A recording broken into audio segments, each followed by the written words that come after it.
আজও ঘুম হলো না ঠিক মতো। হবু চৌধুরীর কথাটা মাথা থেকে সরছেই না রাতভর। এ বয়সে এসে নতুন করে ঠাঁই খুঁজবো কোথায় বলো তো? কিরে হারু, এত সকালে মুখটা এমন কালো কেন বাবা? শরীর খারাপ নাকি? নাকি রাতে ঘুম হয়নি তো রে বাবা? এই বদন, এই দোকানটাই তো আমার সব। এখানেই আমার সাবিত্রীর প্রতিটা স্মৃতি জড়িয়ে আছে। হবু চৌধুরী জমি ফিরিয়ে নিতে চাইছে, কিভাবে বাঁচবো বলতো এই জায়গা, মানে বাঁচাবো কিভাবে জায়গাটা? আরে তোর হাতের ঝুলি তো তোর আসল সম্পদ রে হারু। যা বানাস তার দাম তো কম নয়।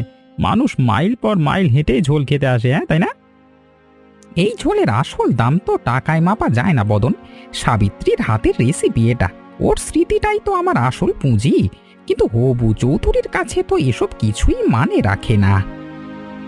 জানি রে বন্ধু, জানি। কিন্তু চিন্তা করে করে শরীর নষ্ট করিস না। এটা না, মানে একটা না একটা রাস্তা বের হবেই। তুই শুধু সাহস হারাস না। রাস্তা কোথায় বলতো বদন? সময় তো বেশি নেই আমার হাতে, আর টাকাও নেই যে নতুন জায়গা ভাড়া নেব। আরে যা হবে দেখা যাবে। আজকে তো আর দোকান বন্ধ করে বসে থাকা যাবে না। চল উঠে পড়। কাজে মন দিলে চিন্তাটাও একটু কমবে। তুই ঠিক বলিস মদন, তুই ঠিক বলিস বদন। বসে বসে দুশ্চিন্তা করলে তো আর সমাধান বেরোবে না। কাজেই মন দেওয়া ভালো। এই তো এখনো বেশ কিছু কাঁকড়া বাকি আছে দেখছি।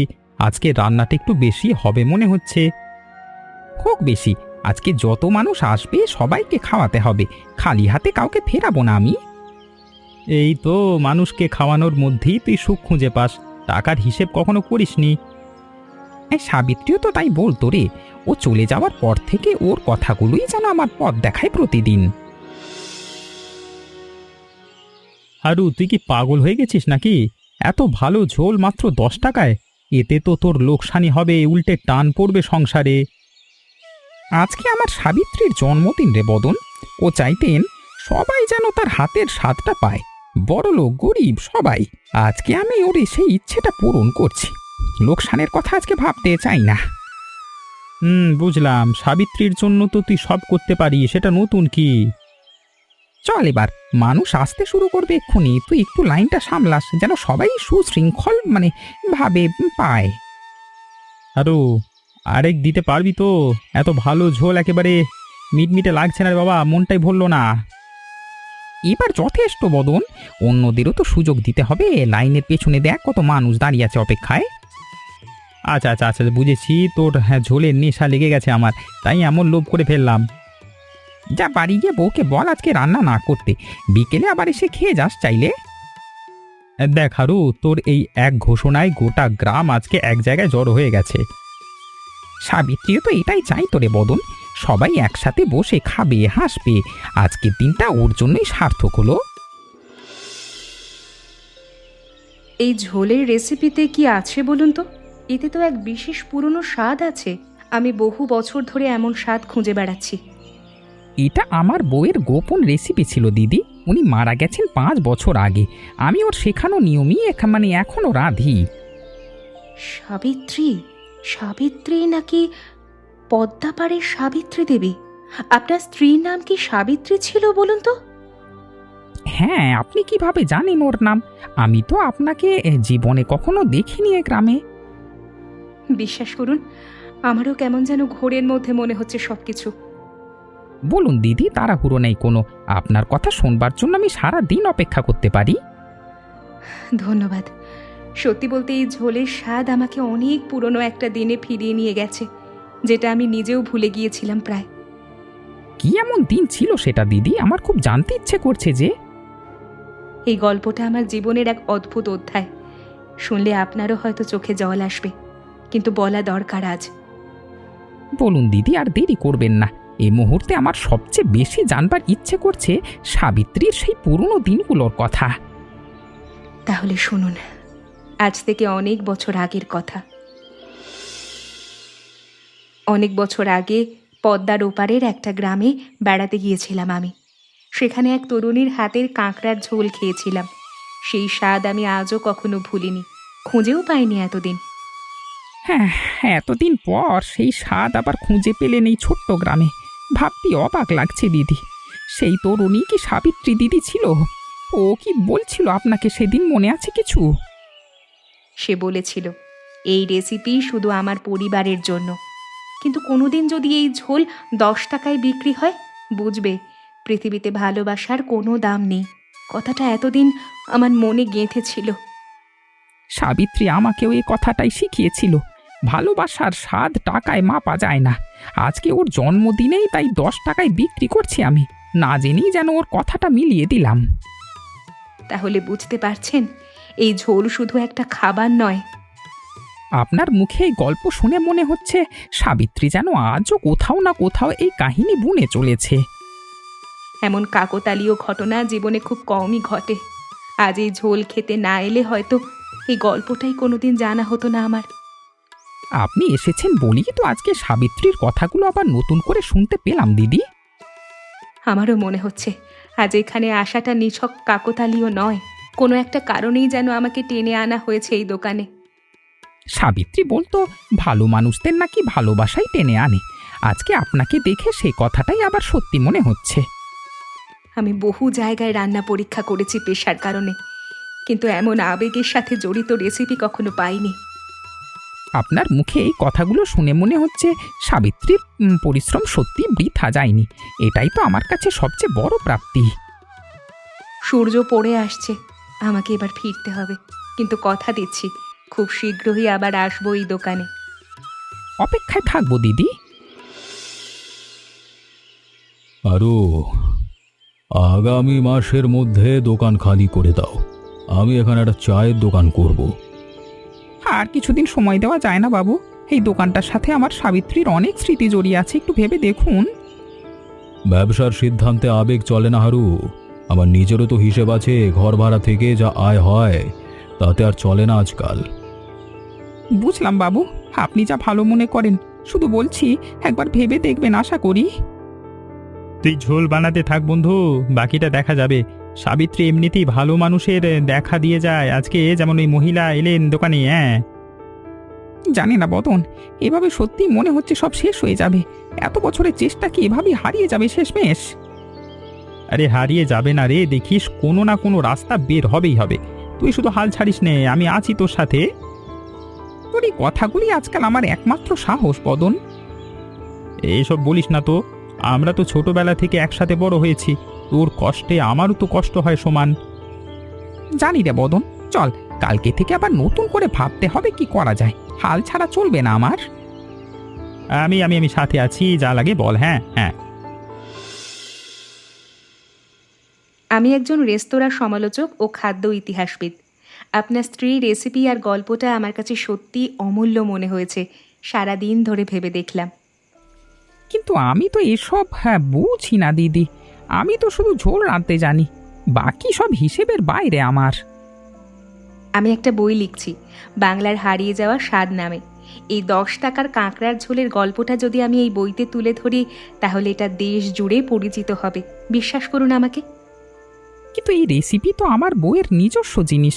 আমি কিভাবে এটা দিয়ে ব্যবসা করি বলুন তো? ওর নাম ব্যবহার করে টাকা কামানো কি ঠিক হবে? ব্যবসা নয়, এটাকে আপনি একটা আন্দোলন বানান। ভালোবাসা যে টাকায় মাপা যায় না, এই কথাটাই তো সাবিত্রীর আসল উপহার। সেটা সবাইকে জানানো দরকার এখন। আন্দোলন? এই কথাটা শুনতে ভালো লাগছে দিদি।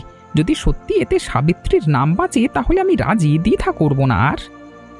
তাহলে ঠিক আছে, কাল থেকেই আমরা কাজ শুরু করি।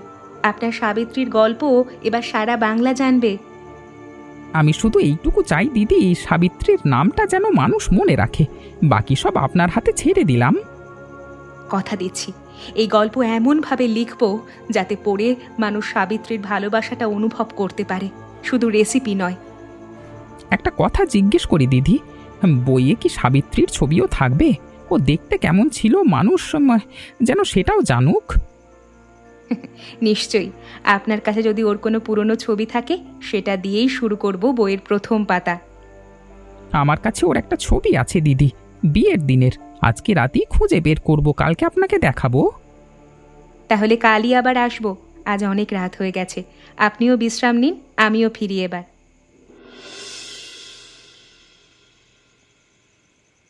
আরে হারু, রাত হয়ে গেছে দেখছি অনেক।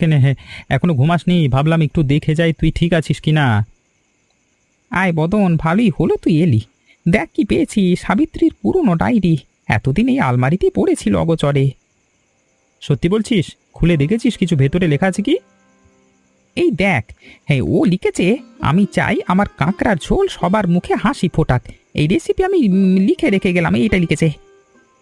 সাবিত্রী সব সময় এমন ভাবতো রে হারু, ওর মনটাই ছিল অন্য রকম, সবার ভালো চাইতো সব সময়, বুঝলি? হ্যাঁ, আরেকটা জিনিস দেখ বধন, এখানে তো একটা মানচিত্র এঁকেছে দেখছি সাবিত্রী, নদীর ঘাটগুলো দেখানো আছে। কই দেখি তো। আরে তাই তো, এখানে লেখা আছে বর্ষার পরে কোন ঘাটে বড় মিষ্টি কাঁকড়া পাওয়া যায়। ও তো জানতো কাঁকড়ার স্বাদ তার খাদ্য আর জলের উপর নির্ভর করে। এত খুঁটিনাটি নিজে থেকে শিখেছিল মেয়েটা। এই তথ্যটাই তো আমাদের নতুন পথ দেখাতে পারে বদন। তাহলে তো কালকে সকালেই আমাদের এই ঘাটগুলো খুঁজে বের করতে হবে। চল এখন একটা তালিকা বানিয়ে ফেলি, কোন ঘাটে কখন যাব। সাবিত্রী, তুই সবসময় আমার আগে ভেবে রাখতিস সবকিছু। আজকে এতদিন পরেও তুই যেন আমাদের পথ দেখাচ্ছিস। আরো তোর বউয়ের রেসিপি যেন জাদু রে। ধৈর্য তোর বদন, প্রথমবারই সব ঠিক হবে না তো। রান্না তো একদিনে শেখা যায় না। চল প্রতিটা হাঁড়ির কাছে গিয়ে একে একে ধাপগুলো বুঝিয়ে দিই সবাইকে। বাবারে, এবারে বাঁচলাম। এটা তো সত্যি সাবিত্রীর ঝোলের মতো লাগছে এখন। তুই সত্যি ওস্তাদ রে হারু, এত ধৈর্য কোত্থেকে পাস তুই? সবাই মিলে চেষ্টা করলে সবকিছুই সহজ হয়ে যায় বদন। এবার মেলার দিন সবাই মিলে এ স্বাদ ধরে রাখতে পারলেই আমাদের কাজ সফল হবে। সেটা নিয়ে চিন্তা করিস না, এবার সবাই মন দিয়ে শিখে নিয়েছে। মেলার দিন সবাই মিলে দেখিয়ে দেব শহরের বাবুদের। সবাইকে ধন্যবাদ আজকে এত কষ্ট করে শেখার জন্য। এই স্বাদটাই যেন মেলার দিন ধরে রাখতে পারি আমরা সবাই মিলে। আর হ্যাঁ, আমাকে আর চাকতে ডাকিস না রে বাবা, আজকের পর আমার জিভটাই আর ঠিক মতো কাজ করছে না। কালকে থেকে সবাই নিজের নিজের ঘরে আরও কয়েকবার অভ্যেস করে নেবেন। মেলার দিন শুধু রান্না নয়, সাবিত্রীর স্বাদটাও যেন ঠিক থাকে, এটাই আমাদের লক্ষ্য। চিন্তা করিস না হারু, আমিও তো এখন প্রায় ওস্তাদ হয়ে গেছি। ওস্তাদ হলে তো ভালোই। মেলার দিন তো কি একটা হাঁড়ির দায়িত্ব দিয়ে দেবো তাহলে। আরে না না, অত দূর সাহস আমার নেই রে বাবা, আমি বরং লাইন সামলাই, রান্নাটা তোদের হাতেই থাক। এই ছোট ছোট কাঁকড়ায় তো আগের মতো স্বাদ আসবে না।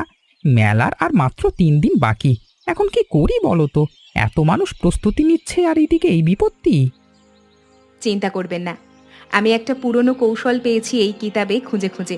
ঘোলা জলের কাঁকড়ায় যদি সামান্য শুকনো আমচুর আর কালো জিরা মেশানো যায়, তাহলে স্বাদ অনেকটাই ফিরিয়ে আনা যায়। বইয়ে তাই লেখা আছে। সত্যি কাজ করবে বলেছে দিদি। চলুন এখনই একটা হাঁড়িতে পরীক্ষা করে দেখি, সময় নষ্ট করা যাবে না। কেমন লাগছে বলুন তো? আমার তো ভীষণ ভয় করছিল, বইয়ের কথা বাস্তবে কাজ না করলে কি হতো কে জানে। সত্যি তো স্বাদটা প্রায় আগের মতোই ফিরে এসেছে। দিদি, আপনি তো আজকে আমাদের গোটা মেলাটাই বাঁচিয়ে দিলেন এক নিমেষে। এটা তো শুধু বই থেকে পাওয়া জ্ঞান, আসল কাজটা তো আপনার হাতের যত্নেই হয়েছে হারু কাকু। বই শুধু পথ দেখিয়েছে, রান্নাটা তো আপনিই করলেন। আজকে যদি সমাধানটা না পেতাম তাহলে মেলার দিন সবাইকে কি বলতাম জানি না দিদি। আপনি ঠিক সময় এসে পৌঁছেছেন। এখন যান, বাকি জেলেদেরও এই কৌশলটা শিখিয়ে দিন। মেলার আগে সবার হাঁড়িতে যেন একই স্বাদ থাকে। এখনই যাচ্ছি দিদি। যান যান, দেরি করবেন না। মেলার আর 3 দিন বাকি, সময় নষ্ট করা যাবে না মোটেও। আপনাকে যে কি বলে ধন্যবাদ দেব বুঝতে পারছি না দিদি। আজকে আপনি না থাকলে মেলাটাই ভেস্তে যেত হয়তো। অনির্বাণ, তুমি অবশ্যই এই মেলায় আসবে। এমন একটা গল্প তুমি আর কোথাও পাবে না জীবনে, বিশ্বাস করো আমাকে একবার। আরে এত দূরের একটা ছোট গ্রামে কি নিয়ে এত হইচই বলো তো? তুমি নিশ্চিত এটা সময়ের অপচয় হবে না আমার? একদম না, আমি কথা দিচ্ছি। এই গল্পটা তোমার বইয়ের জন্য দারুণ উপকরণ হবে। একজন বিধবা স্বামীর ভালোবাসার গল্প, এমন সহজে পাওয়া যায় না। ঠিক আছে, তোমার কথায় আমি রাজি হলাম শেষমেশ। কালই রওনা দিচ্ছি তাহলে, ঠিকানাটা পাঠিয়ে দাও। আসুন আসুন বাবু, আপনাকে স্বাগতম আমাদের এই ছোট্ট গ্রামে। শ্রীমতী দিদির কাছে আপনার কথা শুনেছি অনেক। শ্রীমতীর কাছে আপনার আর আপনার স্ত্রীর গল্প শুনেছি আমিও। দেখি আজকে সত্যিই কি জাদু আছে আপনার হাতে যা তাকে এত মুগ্ধ করেছে। চলুন বাবু, ভেতরে চলুন। আজকে মেলা শুরু হওয়ার আগেই আপনাকে একটু চা খাইয়ে নিই, পথের ক্লান্তি দূর হবে। বেশ, তাহলে চলুন। এ গ্রামের আতিথেয়তা দেখে বুঝতে পারছি শ্রীমতী মিথ্যে বলেনি আমাকে। আসুন বাবু, এইদিকে আসুন। আমাদের গ্রামের মানুষ বাইরের কাউকে পেলে খুশি হয়। দেখবেন সবাই কেমন আন্তরিক। এত সুন্দর গ্রাম, এত সরল মানুষ, শহরে বসে এসব ভুলেই গিয়েছিলাম যেন। আজকে আসাটা সত্যিই সার্থক মনে হচ্ছে। মেলা শুরু হতে এখনো কিছুটা সময় বাকি আছে বাবু, ততক্ষণে চলুন আপনাকে গ্রামের নদীর ঘাটটাও দেখিয়ে আনি। আচ্ছা চলুন চলুন। শুনেছি এই নদীর কাঁকড়াই নাকি এত বিখ্যাত, নিজের চোখে না দেখলে বিশ্বাসই হবে না ঠিক মতো। আমি দেশ বিদেশের শতাধিক ঝোল খেয়েছি, কিন্তু এই ঝোলের মধ্যে একটা অন্যরকম মায়া আছে, যা আগে কখনো কোথাও পাইনি। এসব আমার বউ সাবিত্রীর দান বাবু। আমি শুধু ওর শেখানো পথে হেঁটেছি মাত্র, নিজের কোনো কৃতিত্ব নেই এতে। এই গল্পটা শুধু একটা রেসিপির গল্প নয় হারু কাকু, এটা ভালোবাসার গল্প। আমার লেখায় এটা আসতেই হবে, এমন কাহিনী মানুষকে ছুঁয়ে যাবে। আপনার এই কথাগুলো শুনলে সাবিত্রী নিশ্চয়ই আজকে আকাশ থেকে খুশি হয়ে দেখছে আমাদের এই মেলা। আপনার স্ত্রী নিশ্চয়ই গর্বিত হতেন আজকে, এত মানুষের ভালোবাসা এক জায়গায় জড়ো হয়েছে দেখে। এটাই তো চাই তো বাবু, সবাই মিলে হাসি খুশি হাসি মুখে বসে থাকবে, খাবে। আজকের এই দৃশ্যই ওর আসল স্বপ্ন পূরণ করবে। এই স্বাদ, এই গল্প, এই মানুষগুলোর ভালোবাসা, সব মিলিয়ে এটা আমার লেখা সেরা প্রতিবেদন হতে চলেছে হারু কাকু। আপনার মতো মানুষ যদি আমাদের গ্রামের কথা লেখেন, তাহলে সাবিত্রীর নাম সত্যি অনেক দূর পৌঁছে যাবে। দেখুন তো, এত মানুষ ধৈর্য ধরে লাইনে দাঁড়িয়ে আছে, কারোর মুখে বিরক্তির ছাপ নেই। এটাই তো আসল সৌন্দর্য এই মেলার। আমাদের গ্রামের মানুষ এমনই বাবু, একসাথে থাকতে ভালোবাসে। আসুন বাবু, বসুন এখানে। আপনার জন্য একটা পাতে ঝোল বেড়ে দিলাম, ঠান্ডা হওয়ার আগেই খেয়ে নিন। ধন্যবাদ হারু। এত মানুষ, আমি ভাবিনি এত মানুষ একসাথে আসবে তোমার এই ছোট্ট আয়োজন দেখতে। সবাই মিলে করেছি তো বাবু, একা আমার পক্ষে এত বড় কাজ কখনো সম্ভব হতো না। আপনি আরাম করে বসুন, আমি একটু ব্যস্ত আছি লাইনে। এত বছর ব্যবসা করেও এমন দৃশ্য কখনো দেখিনি আমি চোখের সামনে। হারু এত নিষ্ঠা দিয়ে সবাইকে খাওয়াচ্ছে, কাউকে ফিরিয়ে দিচ্ছে না একজনকেও। আমি কি সত্যি ভুল করছি এই মানুষটার সাথে? এতদিন যা ভেবেছি সব টাকার হিসেবেই সব মেপেছে এতদিন, কিন্তু আজকে এই মাঠে বসে মনে হচ্ছে কিছু জিনিসের দাম বোধহয় সত্যি টাকায় হয় না। কেমন লাগলো বাবু ঝোলটা? আশা করি মন্দ লাগেনি। আপনার মতো মানুষের রুচি তো আলাদা। মন্দ লাগেনি হারু, বরং বলবো এমন স্বাদ আর ভালোবাসা একসাথে আমি অনেক বছর দেখিনি। তোমার বাবা দাদারাও কি এভাবেই রাঁধতেন? না বাবু, এটা সাবিত্রীর হাতের রেসিপি। ও চলে যাওয়ার পর আমি শুধু ওর শেখানো পথে হাঁটছি, আর কিছু না। আমার বাপ দাদারাও তো এই গ্রামে ব্যবসা করে গেছেন, কিন্তু এমন সম্মান কখনো পাননি বোধহয় আজকে যা তুমি পাচ্ছ এই মানুষগুলোর কাছ থেকে। হয়তো সময় হয়েছে নতুন করে ভাবার হারু। আপনি এভাবে বললে লজ্জা পাই বাবু। যাই হোক, আপনি বসে থাকুন, আমি একটু দেখে আসি বাকিদের। না, এভাবে চুপচাপ বসে থেকে লাভ নেই, কিছু একটা করতে হবে আজকে, নইলে এই অনুসূচনা আমাকে সারা জীবন তাড়া করে বেড়াবে। হারু কাকা, আমি আজকে তোমাদের এই মেলা দেখলাম মন দিয়ে। দেখলাম কিভাবে 10 টাকা একটা ঝোল এতগুলো মানুষকে এক করেছে একসাথে। এটা আমার কাছে সত্যি এক নতুন অভিজ্ঞতা। আমি আজকে সত্যিই লজ্জিত। আমি সেই জমি ফিরিয়ে নিচ্ছি না, বরং আমি এই জায়গা লিখে দিয়ে যাচ্ছি সাবিত্রী স্মৃতি কমিউনিটি হলের নামে। শুধু একটাই শর্ত, যতদিন এই ঝোল 10 টাকায় বিক্রি হবে ততদিন এই নাম অম্লান থাকবে এই গ্রামে। শুনলি হারু, তোর সাবিত্রীর নাম চিরকালের জন্য থেকে গেল এই গ্রামে। এর চেয়ে বড় প্রাপ্তি আর কি হতে পারে বলতো তোর জীবনে? আমি স্বপ্নেও ভাবিনি এমন কিছু হবে বদন। মনে হচ্ছে সাবিত্রী নিজেই যেন আজকে আমাদের পাশে দাঁড়িয়ে আছে, সব দেখছে হাসি মুখে। হ্যাঁ, তোর চোখের জল দেখে আমারও চোখ ভিজে যাচ্ছে রে হারু। আজকের দিনটা সারা জীবন মনে থাকবে আমাদের সবার। আজকে যতটুকু পারি সবাইকে খাওয়াবো, এই আনন্দ একা একা উপভোগ করবার নয়। এই তো আসল হারু আমার। চল দেখি আরো কত মানুষ অপেক্ষা করছে লাইনে, চল।